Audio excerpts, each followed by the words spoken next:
એકવાર માતા પાર્વતી ભગવાન શિવને કહે છે કે પ્રભુ ઘણા દિવસો થઈ ગયા, આજે મનમાં એવો વિચાર આવે છે કે થોડી જ્ઞાનની વાતો સાંભળવા મળે. ત્યારે ભગવાન શિવ કહે છે કે દેવી, જણાવો કે તમારે કયા પ્રકારની જ્ઞાનની વાતોની ચર્ચા કરવી છે. પછી માતા પાર્વતી કહે છે કે પ્રભુ, મેં જોયું છે કે પૃથ્વીલોકમાં ઘણા જ સ્ત્રી પુરુષો ખૂબ જ આનંદથી પોતાનું જીવન વિતાવે છે અને ઘણા સ્ત્રી પુરુષો તો એક પળ માટે પણ એકબીજાથી દૂર થતા નથી. તેઓ એકબીજાને જોઈને, સાથે રહીને, સુખ દુઃખ ભોગવીને પોતાનું જીવન વિતાવે છે અને એક દિવસે આ પતિ પત્નીની જોડી છૂટી પડી જાય છે. પ્રભુ, હું એ જાણવા માંગુ છું કે આવનારા જન્મમાં શું તે સ્ત્રી પુરુષની જોડી ફરીથી પતિ પત્નીના રૂપમાં ભેગી થાય છે કે નહીં, અને સાથે થોડી ઘણી ચર્ચા હું ભાગ્યને લઈને પણ કરવા માંગુ છું. શું માણસને જે ભાગ્યમાં નથી હોતું તે પ્રાપ્ત થઈ શકે છે? આ વાત સાંભળીને ભગવાન શિવ કહે છે કે હે પાર્વતી, હું તમારા મનની વાત હવે સમજી ગયો છું. હવે હું તમને એક નાની કહાની સંભળાવું છું. આ કહાની ખૂબ જ ધ્યાનથી સાંભળજો, કેમ કે આ કહાની સાંભળવાથી તમને બે જ્ઞાનની વાતો પ્રાપ્ત થશે. પહેલું કે સ્ત્રી પુરુષનો સંબંધ કેટલા જન્મો સુધી કાયમ રહે છે, અને બીજું કે જે ભાગ્યમાં નથી હોતું તે ક્યારેય મળતું નથી. મિત્રો, કહાની શરૂ કરતા પહેલા મારી આપ સૌને વિનંતી છે કે તમે હજુ સુધી અમારી ચેનલને સબસ્ક્રાઇબ ન કરી હોય તો અત્યારે જ સબસ્ક્રાઇબ કરી દેજો, અને આ કહાની ખૂબ જ જ્ઞાનવર્ધક અને બોધ આપનારી છે. તો આ કહાનીને અંત સુધી જરૂરથી સાંભળજો, કેમ કે અધૂરી કહાની સાંભળવાથી અધૂરું જ જ્ઞાન પ્રાપ્ત થાય છે.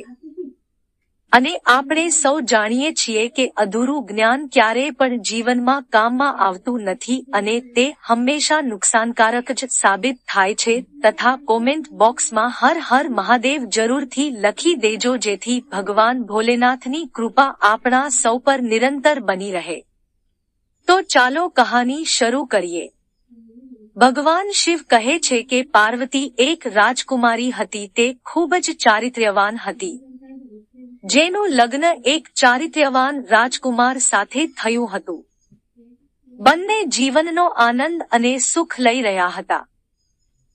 તેમની પાસે ધનની કોઈ ખોટ નહોતી. તેમને એક જ ખોટ કે તેમને બાળક નહોતું. આ વાતને લઈને રાજકુમારી હંમેશા ચિંતામાં રહેતી હતી. સમય ધીરે ધીરે પસાર થતો ગયો.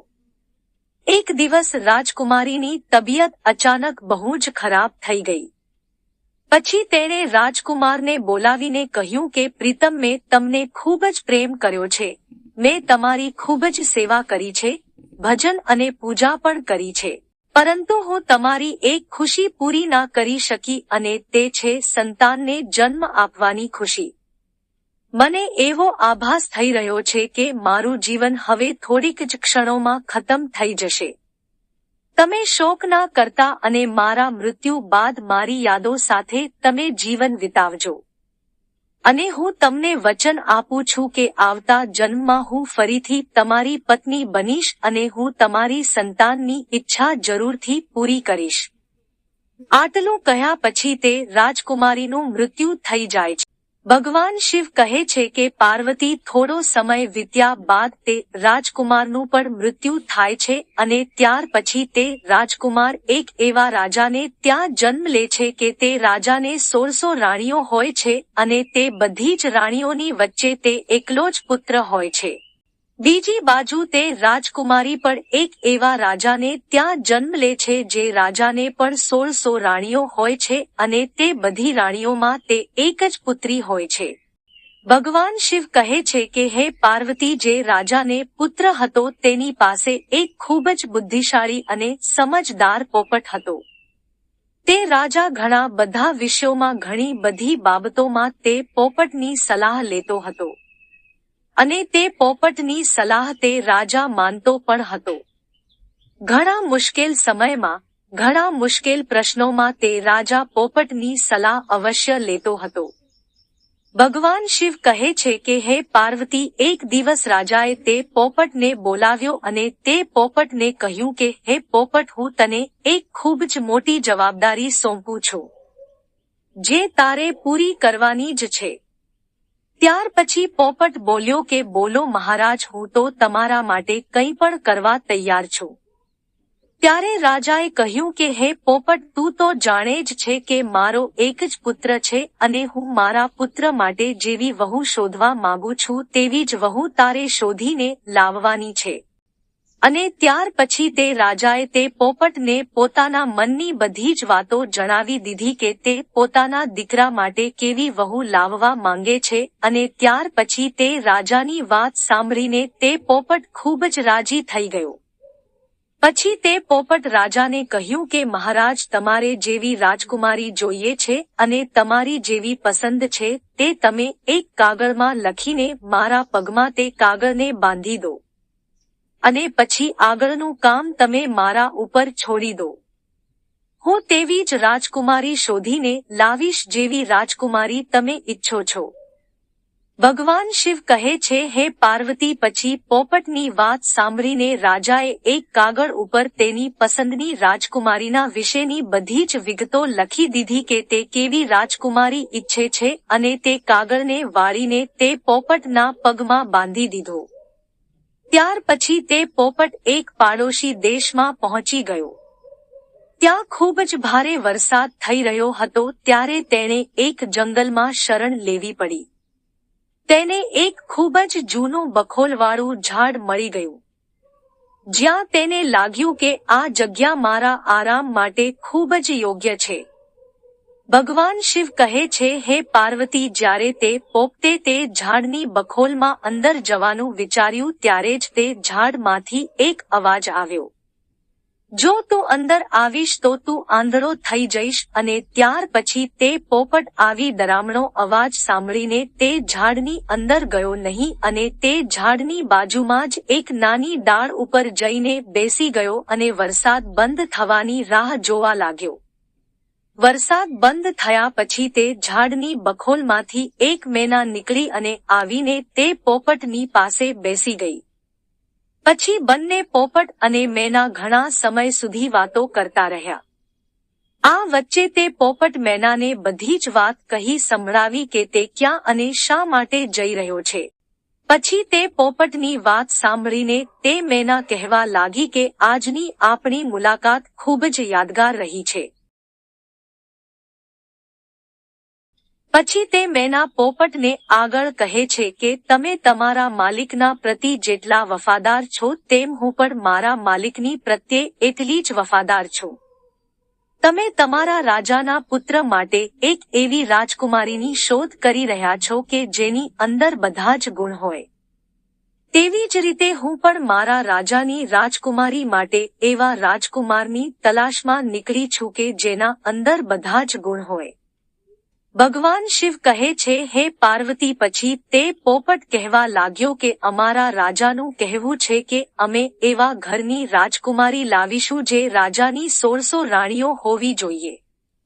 કેમ કે અમારા રાજાને પણ 1600 રાણીઓ છે. ત્યારે મેના કહેવા લાગી કે હવે તો આપણી વાત બની જશે, કેમ કે તમારા રાજાને પણ 1600 રાણીઓ છે અને અમારા રાજાને પણ 1600 રાણીઓ છે. તમારા રાજાને કેવળ એક જ રાજકુમાર છે અને અમારા રાજાને પણ એક જ રાજકુમારી છે. તમારા રાજાનો રાજકુમાર સર્વગુણ સંપન્ન છે અને અમારા રાજાની રાજકુમારી પણ સર્વગુણ સંપન્ન છે. ભગવાન શિવ કહે છે હે પાર્વતી, આવી રીતે પોપટે તે મેનાને રાજકુમારીની બધી જ પસંદ જણાવી દીધી અને બીજી બાજુ તે મેનાએ પણ પોપટને રાજકુમારીની બધી જ પસંદ જણાવી દીધી. પછી તે પોપટ અને મેના રાજકુમારીના દેશમાં આવી ગયા. પોપટ મનમાં વિચારી રહ્યો હતો કે મારા માલિકનું સપનું પૂરું થઈ જશે, એમની ઈચ્છા પૂરી થઈ જશે. તે જેવી રાજકુમારી ઈચ્છતા હતા તેવી રાજકુમારી આજે મને મળી ગઈ છે. ભગવાન શિવ કહે છે હે પાર્વતી, આ રીતે પોપટ અને મેના ઉડતા ઉડતા તે રાજકુમારીના મહેલમાં આવી પહોંચ્યા. ત્યારે મહેલમાં એક નોકરે તેમને જોઈ લીધા અને તેણે રાજાને જઈને કહ્યું કે હે મહારાજ, તમે મેનાને જે કાર્ય માટે મોકલી હતી તો તેણે તમારી સાથે ખૂબ જ મોટો વિશ્વાસઘાત કર્યો છે. તે રાજકુમારીની શોધમાં ક્યાંય પણ નથી ગઈ, પરંતુ તે એક પોપટ સાથે ફરી રહી છે. એ મારી આંખોથી તે મેનાને એક પોપટ સાથે બહાર ફરતા જોઈ છે. તે તમારી વાત તો ભૂલી જ ગઈ છે. તમારી આજ્ઞાનું તેણે ઉલ્લંઘન કર્યું છે. ભગવાન શિવ કહે છે, હે પાર્વતી, આ પ્રકારે રાજાને ખૂબ જ ક્રોધ આવી જાય છે અને તે પોપટ અને મેના બંનેને મારવાનો આદેશ આપી દે છે. ભગવાન શિવ કહે છે, હે પાર્વતી, જે સમયે રાજાએ તે પોપટ અને મેનાને મારવાની સજા સંભળાવી તે વાત મેનાને ખબર પડી ગઈ અને મેનાએ પોપટને કહ્યું કે અહીં આપણા બંનેનો જીવ જોખમમાં છે. એટલે જેટલું જલ્દી બને તેટલું આપણે બંનેએ અહીંથી ખૂબ જ દૂર ભાગી જવું પડશે. જલ્દીથી અહીંથી ઉડો, નહીં તો આપણે બંનેએ અહીં વગર વાંકે મરી જવું પડશે. રાજાના સૈનિકોના તીર આપણને મારી નાખે તે પહેલા જ આપણે અહીંથી દૂર ભાગી જઈએ. આવો વિચાર કરીને તે પોપટ અને મેના ત્યાંથી ખૂબ જ દૂર ઉડીને ભાગી ગયા. ભગવાન શિવ કહે છે, હે પાર્વતી, રાજાના સૈનિકો જ્યારે તે પોપટ અને મેનાને મારવા માટે ગયા તો ઘણી શોધખોળ કર્યા પછી પણ તે બંને તેઓને મળ્યા નહીં અને તેઓ એ વિચારીને પાછા આવી ગયા કે કદાચ તે મેના અને પોપટને રાજાના આદેશની ખબર પડી ગઈ હશે અને તેઓ કોઈ સુરક્ષિત જગ્યાએ ભાગી ગયા હશે. હવે પોપટ અને મેનાએ થોડા દિવસો સુધી રાહ જોઈ કે તે દેશના લોકો આ વાતને ભૂલી જાય અને ત્યાર પછી તે બંને પાછા મહેલમાં આવ્યા. સીધા જ તેઓ રાજાના દરબારમાં પહોંચી ગયા. પોપટ રાજાના જમણા ઘૂંટણ ઉપર અને મેના રાજાના ડાબા ઘૂંટણ પર આવીને બેસી ગઈ. ત્યારબાદ પોપટ અને મેનાએ રાજાને પૂછ્યું કે તમે અમને શા માટે મારવા માંગતા હતા? તો તમારા વફાદાર છીએ. તમારા મહેલના સૈનિકોને અમારાથી ઈર્ષા થાય છે, એટલા માટે તેમણે તમારી સામે અમારી બુરાઈ કરી. અમે બંને પોપટ મેના એવા રાજાઓના નોકર છીએ કે જે રાજા ખૂબ બુદ્ધિશાળી અને ધનવાન છે. અમે તમારી સાથે હંમેશા વફાદારી જ કરી છે. ભગવાન શિવ કહે છે, હે પાર્વતી, હવે પોપટ અને મેના પોતાના મનની વાત જણાવે છે અને કહે છે કે બંને રાજાઓની પાસે 1600 રાણીઓ છે, જેમાં એક રાજાને ત્યાં કેવળ પુત્ર જ છે અને બીજા રાજાને ત્યાં કેવળ પુત્રી જ છે. આ બંને રાજાએ એકબીજાને જોયા નથી, પરંતુ આ બંને એકબીજાના પુત્ર અને પુત્રીના એકબીજા સાથે લગ્ન કરાવવા માંગે છે. એક રાજાને એવી વહુ જોઈએ છે જેવી બીજા રાજાની રાજકુમારી છે અને બીજા રાજાને એવો જમાઈ જોઈએ છે જેવો પેલા રાજાનો રાજકુમાર છે. મહારાજ જુઓ, અમે બંને એ જ રાજાઓના નોકર છીએ. ભગવાનની કૃપાથી અમે બંને તમારા રાજ્યની બહાર જંગલમાં મળ્યા હતા અને હવે અમે આ સારી ખબર લઈને તમારી સામે આવ્યા છીએ. ભગવાન શિવ કહે છે, હે પાર્વતી, આવી જ રીતે પોપટ અને મેનાએ પોતાના મનની વાત રાજાને કહીને રાજાને ખુશ કરી દીધું. ત્યાર પછી પોપટે પોતાનો એક પગ રાજાની બાજુ આગળ ધકેલ્યો, જેમાં એક કાગળ બાંધેલો હતો, જેમાં રાજકુમારની પસંદ લખેલી હતી. ત્યાર પછી રાજાએ તે કાગળ વાંચ્યો અને રાજા ખુશ થયો. પહેલા તો રાજાને તે પોપટ અને મેના પર વિશ્વાસ ન થયો. ત્યારબાદ રાજાને તે બંનેનું વર્તન અને વાતો સાંભળીને તેમના પર વિશ્વાસ આવી ગયો. ભગવાન શિવ કહે છે, હે પાર્વતી, પછી રાજાએ પોપટના પગમાંથી રાજકુમારની શાહી તસવીર કાઢી અને પોતાની રાણીઓ પાસે મોકલી દીધી અને સંદેશો મોકલ્યો કે આ તસવીર જોઈને જણાવો કે રાજકુમારી માટે આ રાજકુમાર કેવો છે. શું બધી જ રાણીઓને રાજકુમાર પસંદ છે કે નહીં? ભગવાન શિવ કહે છે, હે પાર્વતી, કેટલાક દિવસો વીતી ગયા પરંતુ તે તસવીર પાછી આવી નહીં. રાજકુમારીને તે તસવીર ખૂબ જ પસંદ આવી. ત્યારબાદ તે રાજકુમારી રાજકુમારની તસવીરને પોતાના હાથોમાં જ રાખીને રહેતી હતી. થોડા દિવસો પછી તે રાણીઓ તરફથી જવાબ આવ્યો કે રાજકુમાર બધાને પસંદ છે, હવે રાજકુમારીનું લગ્ન જલ્દી જ થઈ જવું જોઈએ, કેમ કે રાજકુમારી તો રાજકુમારને જોયા વગર રહી શકતી નથી. ભગવાન શિવ કહે છે, હે પાર્વતી, જેવો જ આ જવાબ રાજાની પાસે પહોંચ્યો ત્યારે રાજાએ પોપટને એ કહીને પાછો મોકલી દીધો કે તે તેના માલિકને જઈને કહે કે રાજકુમાર માટે તેમની મનપસંદની રાજકુમારી મળી ગઈ છે, તે લોકો 4 મહિનાની અંદર લગ્ન કરવા માટે અમારી પાસે આવી જાય. ભગવાન શિવ કહે છે, રાજાને નમીને પ્રણામ કર્યા અને પોતાના દેશ તરફ ઉડી ગયો. ત્યાર પછી પોતાના દેશ પહોંચીને તે પોપટ પોતાના રાજાને પોતાની યાત્રાની સફળતાની બધી જ વાતો જણાવી. ત્યારે રાજા એ સાંભળીને ખૂબ જ ખુશ થયો કે તે જેવી વહુ ઈચ્છતો હતો તેવી જ રાજકુમારી તેના રાજકુમાર માટે મળી ગઈ છે.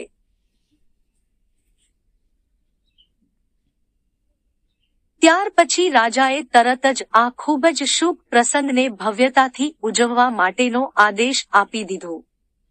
ભગવાન શિવ કહે છે, હે પાર્વતી, રાજકુમાર માટે રાજાએ સૌથી કિંમતી અને સૌથી સુંદર કપડાં બનાવડાવ્યા અને ઘોડાઓને પણ ખૂબ જ સુંદર રીતે તૈયાર કરવામાં આવ્યા. સૈનિકો માટે પણ નવા અને ખૂબ જ સુંદર કપડાં તૈયાર કરવામાં આવ્યા. ઘણા બધા પ્રકારની ભેટ સોગંદ જેવી કે અનમોલ હીરા ઝવેરાત, ઘણા બધા મોંઘા કપડાં અને ઘણી મુશ્કેલથી મળવાવાળા ફળો, કિંમતી મસાલાઓ અને ખૂબ જ ઉત્તમ કક્ષાના અત્તર અને એવી ઘણી બધી વસ્તુઓ ભેગી કરવામાં આવી. દરેક વસ્તુઓને યાદ કરીને રાજાએ ભેગી કરાવી. ભગવાન શિવ કહે છે, હે પાર્વતી, મહિનાઓ ખૂબ જ જલ્દી પસાર થઈ ગયા. આટલી બધી તૈયારીઓ કરવામાં સમય કેવી રીતે પસાર થઈ ગયો તે ખબર જ પડી નહીં, પરંતુ દુઃખ એ વાતનું હતું કે રાજકુમારના લગ્નના થોડા દિવસ પહેલા જ રાજા બીમાર પડી ગયો અને તે મૃત્યુ પામ્યો. તે પરિવાર માટે આ ખૂબ જ દુઃખદ ઘટના હતી. રાજકુમારે પોતાના લગ્ન માટે જવાનું ટાળવું પડ્યું, કેમ કે લગ્ન માટે આ સમયે જવું પોતાના પિતા માટે એક અપમાન જેવી વાત જણાવી હતી. જ્યારે તે રાજાના મૃત્યુ બાદ બધી વિધિ પૂરી થઈ ગઈ અને શોક પૂરો થઈ ગયો ત્યાર પછી તે રાજકુમાર પોપટની સાથે રાજકુમારી સાથે લગ્ન કરવા માટે પહોંચ્યો. બીજી બાજુ રાજકુમારીનો દેશ દૂર નહોતો, એટલે જ રાજકુમાર તે પોપટની સાથે ઘણો જલ્દી રાજકુમારીના રાજ્યમાં પહોંચી ગયો. ત્યાં પહોંચીને રાજકુમારીના મહેલની બાજુમાં જે બગીચો હતો તેમાં પડાવ નાખ્યો. ભગવાન શિવ કહે છે, હે પાર્વતી, જો રાજકુમાર તે બગીચામાં ના ઘૂસ્યો હોત તો સારું હોત, કેમ કે ત્યાં તેનો પોપટ મરી ગયો. તે બગીચાના માળીએ તે પોપટને મારી નાખ્યો, કેમ કે તે પોપટ એક ખજૂરના ઝાડ ઉપર બેસીને તેમાં લાગેલા ખજૂર તોડી રહ્યો હતો અને રાજકુમારની તરફ તે ખજૂરને ફેંકી રહ્યો હતો. આ વાત તે માળીને પસંદ ન આવી અને તેને પોપટ ઉપર ગુસ્સો આવ્યો અને પોપટને મારી નાખ્યો. ભગવાન શિવ કહે છે, હે પાર્વતી, જ્યારે રાજકુમાર ઉપર આ મુસીબત આવી અને ત્યાર પછી તેણે સાંભળ્યું કે રાજકુમારીના પિતાએ રાજકુમારીનું લગ્ન તેની સાથે કરવાની ના પાડી દીધી છે, કેમ કે તે રાજકુમારનો પિતા મૃત્યુ પામ્યો હતો. હવે બગીચામાં પડાવ નાખ્યાના થોડા દિવસ બાદ રાજકુમારી ફરવા માટે બહાર પોતાની પાલખીમાં બેસીને જઈ રહી હતી અને જોગાનું જોગ તે એ જ રસ્તા પરથી જ પસાર થઈ જે રસ્તા ઉપર તે બગીચો હતો. રાજકુમારીએ બગીચા તરફ નજર નાખી અને ત્યાં રાજકુમારને જોયો અને ત્યારબાદ તે રાજકુમારને ઓળખી ગઈ, કેમ કે તેની તસવીર હજુ પણ તે રાજકુમારી પાસે હતી. ભગવાન શિવ કહે છે, હે પાર્વતી, તેણે તે સમયે તો કશું પણ કહ્યું નહીં અને તેની પાલખી લઈને આવનારા નોકરોને તેણે કહ્યું કે પાલખીને પાછી રાજમહેલ તરફ લઈ લો, કેમ કે રાજકુમારીને પોતાનો પ્રેમી મળી ગયો હતો. તે સમયથી જ રાજકુમારીને બધું જ સારું લાગવા માંડ્યું હતું. સાંજે જમવાના સમયે રાજકુમારીએ પોતાના ભોજનમાંથી અડધું જ ભોજન કર્યું અને વધેલું અડધું ભોજન રાજકુમારીની તસવીરની સાથે રાજકુમારને મોકલાવ્યું. તેણે પોતાની નોકરાણીને કહ્યું કે રાજકુમારને કહેજે કે તે આ ભોજનને જમી લે અને જો તે ના જમે તો તે પોતાની આંગળી આ ભોજનમાં બોળી દે. ભગવાન શિવ કહે છે, પાર્વતી, નોકરાણીએ પણ એવું જ કહ્યું. રાજકુમારે ભોજન કર્યું નહીં અને ત્યારે નોકરાણીએ તે રાજકુમારને ભોજનમાં પોતાની આંગળી બોળવા માટે કહ્યું. જ્યારે તે રાજકુમારે તે થાળીમાં રાખેલા ભાતમાં પોતાની આંગળી બોળી ત્યારે તેને તેમાં પોતાની તસવીર જોવા મળી અને તેને વિચાર્યું કે રાજકુમારી તો મને પ્રેમ કરે છે. આવું વિચારીને તેણે પોતાના હાથ લોહ્યા અને એક ચિઠ્ઠી લખી અને તેણે નોકરાણીને તે ચિઠ્ઠી આપી અને રાજકુમારીને આપવા જણાવ્યું. ભગવાન શિવ કહે છે, હે પાર્વતી, જ્યારે રાજકુમારીએ તે રાજકુમારે લખેલી ચિઠ્ઠી વાંચી ત્યારે રાજકુમારીના મનમાં રાજકુમારને મળવાની ઈચ્છા જાગૃત થઈ. તેણે અડધી રાત્રે પોતાનો ઘોડો તૈયાર કરાવ્યો અને સોના મહોરોથી ભરેલો એક થેલો લીધો અને તે બગીચા તરફ ચાલવા માંડી જ્યાં રાજકુમાર રોકાયો હતો. ત્યાં જઈને રાજકુમારી રાજકુમારને કહે છે કે તમે આશ્ચર્યમાં ન પડો, હું તમને ખૂબ જ પ્રેમ કરું છું અને એટલા માટે જ હું છુપાવીને તમારી પાસે આવી છું. મારા પિતા મને તમારી સાથે લગ્ન માટેની મંજૂરી નહીં આપે અને હવે તમે તમારો ઘોડો તૈયાર કરી દો અને મને તમારી સાથે તમારા દેશ લઈ ચાલો. ભગવાન શિવ કહે છે, હે પાર્વતી, ત્યાર પછી તે રાજકુમાર અને રાજકુમારી પોતાના ઘોડા ઉપર બેસીને તે રાજ્યની બહાર નીકળી ગયા અને ત્યાર પછી તેઓ એક એવા નગરમાં પહોંચી ગયા કે ત્યાં તેમના જીવનું જોખમ ખૂબ જ વધી ગયું. તેઓ જે નગરમાં પહોંચ્યા હતા ત્યાં એક મોટી જાદુગરની રહેતી હતી. તેની એક પુત્રી હતી. જ્યારે તેણે રાજકુમારને જોયો તો તે જાદુગરનીની પુત્રીને પહેલી નજરે જ રાજકુમાર પસંદ આવી ગયો અને તે રાજકુમારને પ્રેમ કરવા લાગી ગઈ. તેણે પ્રતિજ્ઞા કરી લીધી કે હું રાજકુમાર સાથે જ લગ્ન કરીશ. ભગવાન શિવ કહે છે, હે પાર્વતી, હવે તે જાદુગરની મનમાં વિચારવા લાગી કે મારી પુત્રીનું લગ્ન રાજકુમાર સાથે કેવી રીતે થશે. તે જાદુગરનીની પુત્રી પોતાના મનમાં વિચાર કરવા લાગી કે મારા લગ્ન આ રાજકુમાર સાથે કેવી રીતે થશે. પછી તેણે એક યુક્તિ વિચારી અને તેણે તેની માતા જાદુગરનીને તે રાજકુમાર અને રાજકુમારીને પોતાના ઘરે ભોજન માટે આમંત્રિત કરવા માટે કહ્યું. પોતાની પુત્રીની વાત માનીને તે જાદુગરનીએ રાજકુમાર અને રાજકુમારીને પોતાના ઘરે ભોજન માટેનો આમંત્રણ આપ્યું. ભગવાન શિવ કહે છે, હે પાર્વતી, જ્યારે રાજકુમાર અને રાજકુમારી તે જાદુગરનીના ઘરે ભોજન કરવા માટે ગયા ત્યારે જાદુગરની તે રાજકુમારને એક ઓરડામાં લઈ ગઈ અને ત્યાં રાજકુમારના ગળામાં એક દોરડું બાંધી દીધું અને જેવો દોરડું બાંધ્યું કે તરત જ તે રાજકુમાર એક પાડાના રૂપમાં બદલાઈ ગયો.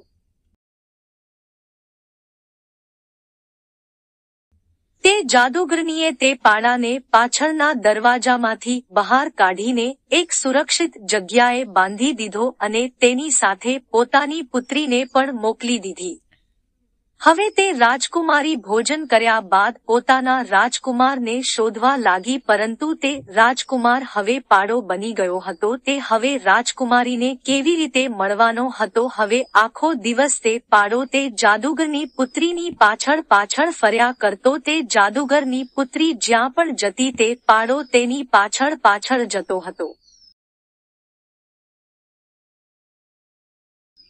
ભગવાન શિવ કહે છે, હે પાર્વતી, તે જાદુગરની પુત્રી રાત્રે તે પાડાના ગળામાંથી તે દોરડું કાઢી લેતી હતી જેથી તે રાજકુમાર બની જતો અને તે પાડાનું રૂપ ખતમ થઈ જતું હતું અને જ્યારે સવાર થતી ત્યારે તે દોરડું ફરીથી રાજકુમારના ગળામાં પહેરાવી દેતી અને તે ફરી પાછો પાડાના રૂપમાં આવી જતો અને દિવસ દરમિયાન તેને બહાર ફરવા લઈ જતી હતી.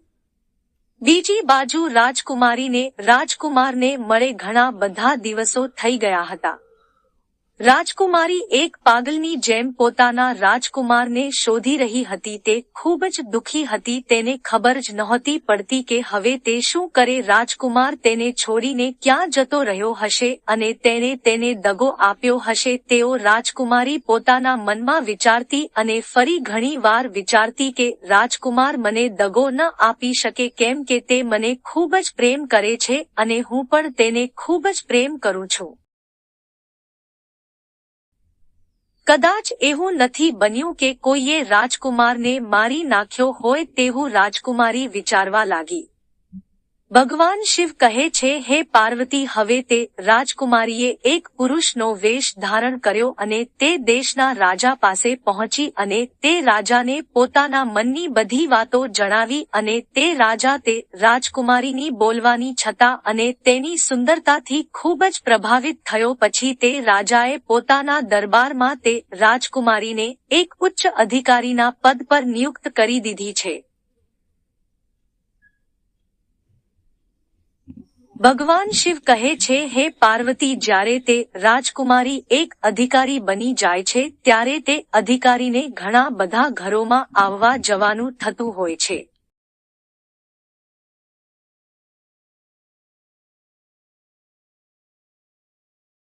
એવી જ રીતે તેને ઘણા બધા લોકોના ઘરની ખાનગી વાતો પણ જાણવા મળતી હતી. ભગવાન શિવ કહે છે, હે પાર્વતી, આવી જ રીતે તે રાજકુમારી એક અધિકારી બનીને તે રાજાને ત્યાં કામ કરવા લાગી.